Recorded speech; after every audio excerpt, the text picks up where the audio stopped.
com esse pouco conhecimento que eu tinha, mas muito conhecimento de pessoas assim que eram influentes lá na cidade, nesse meio de informática e tal, eu fui trabalhar no provedor de internet da cidade, que era tipo a Top de linha. Microsoft de Rio Grande. Sei assim. como é. Eu trabalhei também já no Você provedor de trabalhou no internet. provedor? Sim. Então, eu trabalhei no provedor comecei em 2008, 2007, 2008. Eu estava fazendo 18 anos. Era via rádio?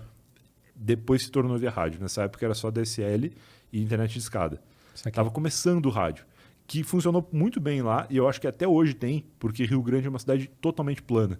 Na beira do mar, assim, Rio Grande é uma cidade de uns 250 mil habitantes, no sul do Rio Grande do Sul, que é uma cidade portuária, e que é uma cidade... Eu estava pesquisando esses tempos, minha namorada é de Belo Horizonte. Aí a gente foi para Minas, a gente estava em Brumadinho, e a gente fica meio acima das nuvens, assim. Aí eu fui olhar a altitude de Brumadinho, né? 860 metros, 840 metros, uma coisa assim. E aí eu fiquei curioso de ver a altitude de Rio Grande. Aí eu fui ver e são incríveis 4 metros. Que isso? Cara, a cidade inteira é do nível do mar. É como se fosse só tivesse um ressalto e acabou, né? É isso, é. E aí 4 metros, assim. E aí eu lembro que isso possibilitava muito, porque é uma cidade que não tem muito prédio, então possibilitava que a internet via rádio funcionasse muito bem. Que para quem está nos ouvindo e não faz ideia, internet via rádio é basicamente o Wi-Fi na cidade inteira. Exato. Né? Tipo, tu tem um roteador e aí ao invés do teu celular conectar no roteador... Fica na ponta de uma torre, né? Pra ficar o roteadorzão então, lá tipo em isso, cima. Tu tem o roteador na tua casa e tu tem teu computador, teu celular que conecta no roteador. Isso. Lá, eles botam o roteador ligado numa antena em cima de um prédio e aí o teu celular ou o computador é uma outra antena na casa de um cara que desce pro roteador dele.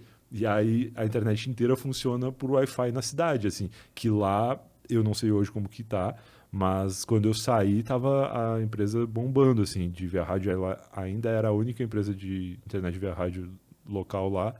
E o público gostava muito, porque eu já acho que não era a melhor alternativa. Tinha já as grandes operadoras que atendem aqui, São Paulo e tal, também devem atender lá, mas lá tem o grande diferencial de que é uma empresa local. Então, se der problema, tu conhece o dono da empresa, sabe? Sim. Porque cidade pequena tem isso, assim, não, eu sei, eu conheço o cara via Taca criança. a pedra no portão dele, se for Vai o caso. lá, Cara, resolve. minha internet então, tá 2 semanas já e não isso vai aí. ninguém lá resolver. É isso não existe, assim, porque no segundo dia o cara já tá na porta. Exato. Então, a galera mais velha, assim, gostava muito do serviço lá e funcionava muito bem. E aí, trabalhando nesse provedor de internet, não precisando mais programar e tendo muito tempo livre, porque o meu trabalho, quando eu entrei, era o HDC, que era o Help Desk Center. Eu era o cara que ficava com fonezinho de ouvido, esperando um cliente ligar para pedir ajuda, né, suporte técnico. Eu também dos trabalhei com serviços isso. prestados. Tu também? Pô, era legal, né? Tu Foi gostava? o início, cara.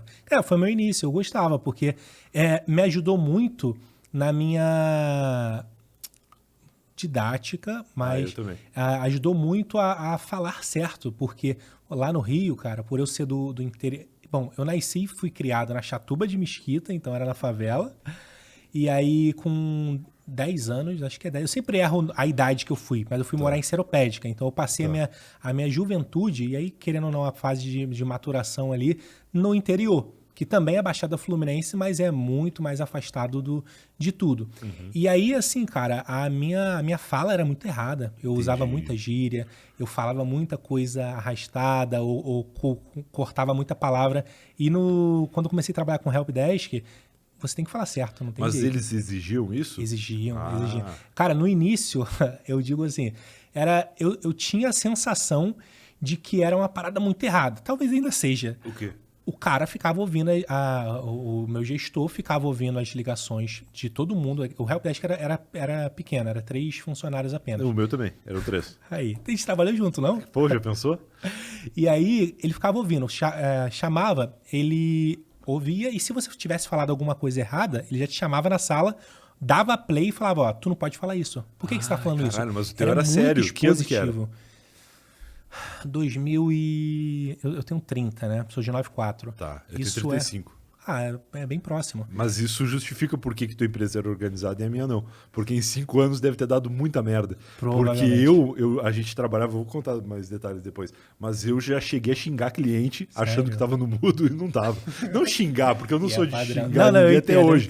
Mas tipo, de botar no mudo e falar, nossa, esse mala aqui enchendo o saco de novo. Tipo, o cara que já tinha ligado 5 vezes. Você aí, cliente, que já ligou 5 vezes pra operadora, saibam que se por acaso tiver só 3 posições de atendimento, todo mundo tá falando de você lá. Porque era assim, cara. Ligava o cara, aí o cara reclamava. Aí, tá ruim a internet aqui e tal. Aí a gente fazia todos os testes e, cara, não tinha nada que o provedor não estivesse entregando.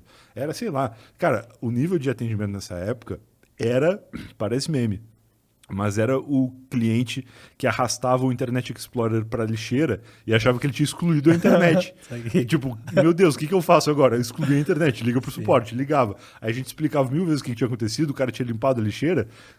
Como é que tu ajuda o cara a fazer um atalho de novo? A gente sabia como fazer isso na época. Sim. Mas às vezes o cliente estava muito nervoso, não conseguia ajudar. E, cara, a gente não tinha culpa. E aí o cara ligou, pô, fulano aqui tá com tal problema. A gente registrava um incidente lá, ficava no cadastro do cara. Passava 2 horas, o cara ligava de novo. Aí, ou a mesma pessoa atendia, ou o outro que atendia já via. Pô, esse cara 2 horas atrás ligou. E aí, numa dessas aí, era um cara que não tinha razão de nada pra reclamar, tava ligando 1000 vezes por dia. Eu botei no mudo e falei assim, nossa, esse mala ligando de novo. E o mudo não funcionou. O mudo era físico, assim. Sim. Eu apertei e o mudo não mutou, cara. Clicou, ele fez o clique, mas não mutou. E aí... Aconteceu comigo também isso, viu, Brian? Eu trabalhava em telemarketing, nossa, ia xingar o cliente. Quando ia xingar o cliente, eu xingava com a linha aberta. Nossa. Aí era pra descer a monitoria na hora. A monitoria já descia na hora. O que tá acontecendo? Então, e aí é o que eu vinha falando, assim, os caras lá conheciam os donos da empresa. Então esse cara que eu xinguei, ele era amigo do gerente do meu setor. E aí o meu gerente, por sorte, era muito meu brother, atendeu o cara, e aí o cara assim, queria saber meu nome, tudo de mim, assim. Aí ligou pro meu gerente, falou pra ele, o Brian me atendeu, chamou de mala, não sei o quê. O gerente deu toda a razão pra ele, falou, não, isso aí não vai se repetir e tal, tá tudo certo, não sei o quê. Quando desligou, meu chefe falou pra mim assim, é um mala mesmo, né? Eu falei, puta merda, eu era estagiário, cara. Eu tava, tipo, há 3 meses trabalhando lá, fiquei com o cu na mão, assim, achei que ia perder meu emprego. E se eu tivesse perdido, talvez eu não estivesse aqui hoje, porque trabalhar no provedor me possibilitou profissionalizar o lado da criação de conteúdo. Maneiro. Porque eu tinha um emprego, tinha um trabalho que pagava meu salário lá, não que eu precisasse de alguma coisa, porque eu morava com meus pais e não se tinha nenhum luxo. Eu sempre falo que meus pais conseguiram comprar o primeiro micro-ondas depois que eu comecei a trabalhar. Porque a gente não tinha micro-ondas em casa, porque, pô, tem fogão, a gente sabe usar o fogão, não tem por que gastar dinheiro com micro-ondas. E aí, quando eu comecei a trabalhar e comecei a conseguir ajudar em casa, a gente comprou micro-ondas, as coisas começaram a melhorar, assim. Então, mas na época, como eu não tinha vivido a vida com micro-ondas, pra mim tava tudo certo. Na nossa casa tava tudo bem, assim. E eu andava muito a pé. Eu lembro que eu tinha uma passagem de ônibus para ir, para fazer a entrevista no provedor, e eu não tinha passagem de ônibus para voltar. Eu ia voltar a pé. E aí, no dia da entrevista, já me contrataram e falaram, começa hoje. E eu falei, fudeu, porque eu não tenho como voltar em casa para trocar de roupa e vir assim, de novo, né? E aí eu voltei a pé muito rápido, tipo, eram uns 3 quilômetros assim, e aí a minha mãe conseguiu dinheiro para eu voltar de banho tomado e ficar limpo para trabalhar no primeiro dia, assim, porque eu tinha saído da escola e ido lá para ver que se rolava alguma coisa, assim. Eu tinha um currículo, tinha uma linha, que não tinha uma linha, mas tinha uma página com uma linha de coisa de escola e um monte de coisa que eu sabia fazer de programação. Porque eu achei, importante eu dizer o que eu sei. Eu não tenho curso, nem... Faculdade, muito menos. Não, eu estava estudando ainda, eu estava no 2º ano do ensino médio. E aí eu não tinha como comprovar qualquer conhecimento, porque eu não tinha certificado de nada. Mas eu sabia fazer as coisas. Se os caras me pedissem para fazer alguma coisa, eu saberia fazer. E aí eu entrei com isso, assim. Eu acho que na época pouca gente sabia qualquer coisa, não tinha muito curso profissionalizante mesmo na época. Assim. O que mais tinha era microlins, assim, algumas tinha isso. Básico do básico. Eu não sei se lá no Rio Grande do Sul não também tinha. Eu sei que microlins existe por causa do Domingo Legal, que aparecia no Gugu, assim. Verdade. Não lembrava disso. Mas lá em Rio Grande não era, pelo menos no meu círculo social, assim, não era possível, não era acessível. Mas aí eu comecei a trabalhar nesse provedor e enquanto não tinha nenhuma idosa ligando, eu ficava, às vezes, 1 hora sem fazer nada, com banda larga. E em casa não tinha banda larga. Então, eu comecei a consumir conteúdo desses blogs. O Jacaré Banguela, os blogs da época, o próprio Kibiloco.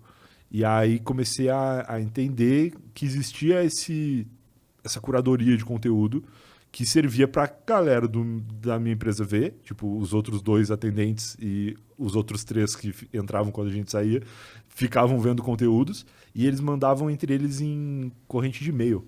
Tinha uma corrente de e-mail lá da empresa, assim, que era tipo uma lista de vários e-mails que tu entrou no Kibiloco, viu um post legal. Tu pegava e mandava por e-mail para todo mundo.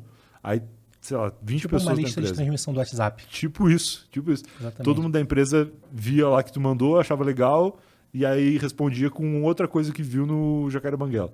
E aí ficava essa coisa, assim, de trocar conteúdos e tal. Quando eu chegava para trabalhar, eu tava lá com e-mails de trabalho, uns 10, e 60 e-mails de conteúdos de internet que os caras estavam compartilhando no tempo livre. Meme, né? É. E nem chamava de meme Não nessa tinha época. meme na época. E aí eu achava isso legal, mas muito bagunçado, porque ficava um monte de link de um monte de blog diferente. E ficava. Aí, tipo, pô, vi legal, achei legal o conteúdo que tu me mandou. Daqui uma semana, se eu quiser ver de novo, eu não lembro que blog que era que tu mandou. Aí eu tenho que voltar na lista, tenho que procurar de novo pra mostrar pra outra pessoa. Aí eu resolvi criar o meu próprio blog, que era pra eu fazer a minha curadoria da curadoria que a galera fazia no e-mail. E aí, meio que dentro do próprio provedor, assim, se tornou popular. E aí foi esse blog que, 6 anos depois, me mostrou que dava para ganhar dinheiro com a internet. Eu acho que uns 2 ou 3 anos depois que eu fazia o blog, eu fazia 5 posts por dia, todos os dias, Muita coisa. por 5 anos. Caraca. É. Qual é? Tu curtiu o conteúdo que tu acabou de assistir? Então deixa teu comentário aí, curte e compartilha com teus amigos pra geral ficar no hype. Não esqueça de seguir @HypeTalksBR em todas as redes sociais. Valeu? Tamo junto e até a próxima.